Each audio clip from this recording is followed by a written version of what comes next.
Hello, I, Jeanette Jason, along with Cassandra Mendoza and Andre Leahy are Group 2, and for our street drug presentation, we will be discussing heroin.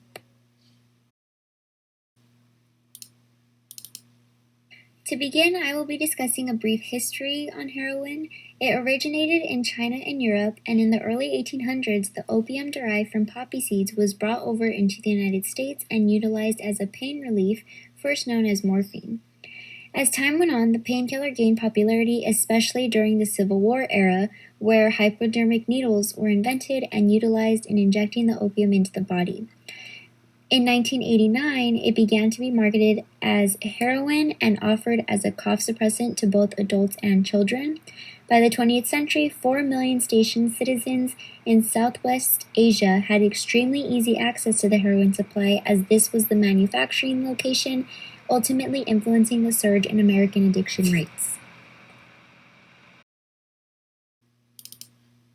Heroin has been a societal issue as it is cheaper and purer today than it was in the 19th century. Every 10 years, addiction rates seem to be doubling. Society is extremely affected as heroin addiction leads to higher rates of crime, homelessness, and drug trafficking. As the misuse of heroin rose rapidly, it was deemed illegal and has been since 1924 as a Schedule I substance under the Controlled Substance Act, as it does not serve any legitimate medical purpose.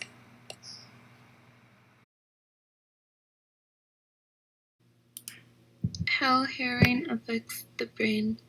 Heroin binds and activates specific receptors in the brain called mu-opioid receptors. Neurotransmitters bind to the receptors in the brain and the body to regulate pain, hormone release, and feelings of well-being. When they are activated, they release the neurotransmitters called dopamine.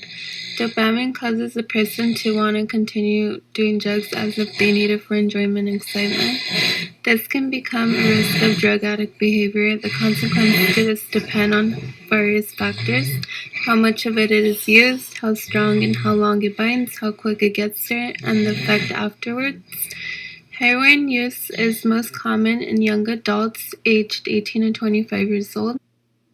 You've been on heroin a long time. Yeah. And people think of addiction as a psychological phenomenon. It is not a psychological phenomenon. There is a psychological component to it, but there is a big neurological component to it. It affects the brain in a big way. And frankly, if you look at the effects of the brain here, we're talking about the limbic system. And the limbic system is made up of a lot of different structures. The thalamus, the hypothalamus, the cingulate gyrus, the hippocampus. There's a lot of different structures that all make up the limbic system. And that involves emotion and memory and pleasure centers and reason and all the things that go into what differentiate us as humans with emotion and consciousness. And it affects the prefrontal cortex as well. It impairs your ability to regulate behaviors, emotional processing. It impairs your memory. It impairs executive functioning, reasoning skills, problem-solving skills, planning skills. It decreases your ability to make decisions. It decreases your ability to imagine future events and interactions. It decreases your ability to respond to stressful situations. All of these things. In fact, a heroin brain functions a lot like an Alzheimer's brain. So that means motivation and emotion are pretty much gone. Pleasure centers are really out of balance. So you're in a situation where the computer that runs the body is giving you false information. This prefrontal cortex here is the executive center. This is like the administrative office that tells you what to do. It's your problem-solving center. It's what organizes all your behavior. It's problem recognition, problem solving, and then these deep structures in here make up the limbic system. This is deep brain here. And heroin has disrupted your neurotransmitters. It's disrupted dopamine. It's disrupted serotonin, and how these things communicate with each other. So it's just not about, I want to get in there and give her the old college try. Because your brain is not working like it needs to do. Okay.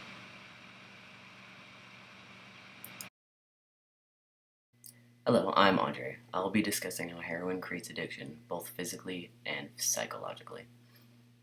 In the body, there are changes that happen in reaction to long-term use of heroin. For example, in the brain, the opioid receptors go through a process called downregulation, which results in the person needing to do more of the drug in order to reach the same effects. Here's a short video that visualizes what this looks like in the brain.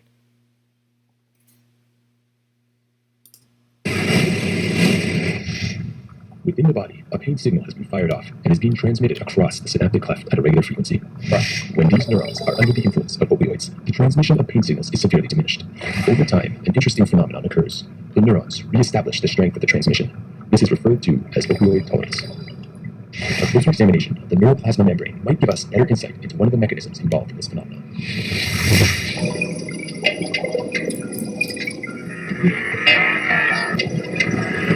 Upon binding of the opioid ligand with its receptor, a cascade of biochemical events are set off, which collectively induce the overall suppression of the neuron's ability to transmit signals. However, within minutes of the receptor's activation by the opioid ligand, the entire receptor complex is internalized into the cell.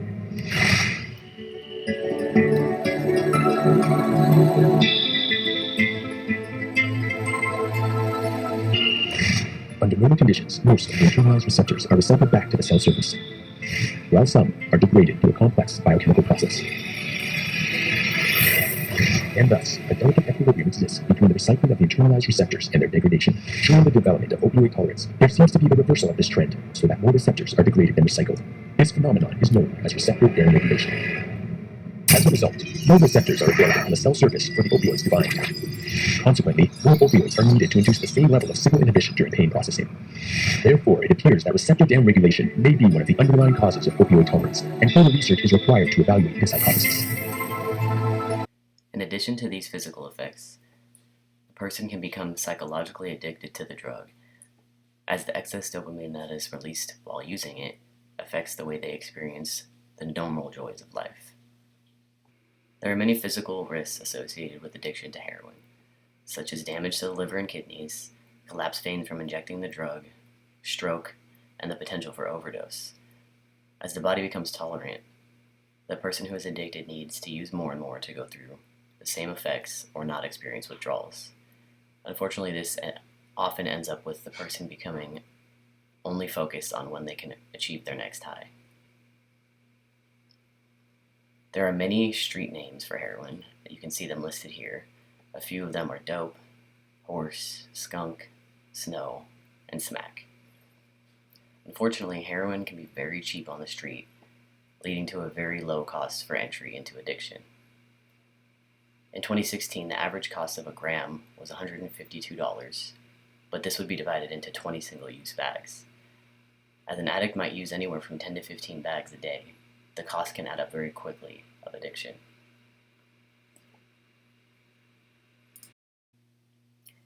Here are a few resources if you or anyone you know is facing addiction to anything. These resources are often offered as free services, as they are subsidized by others who hope to support people in fighting addiction.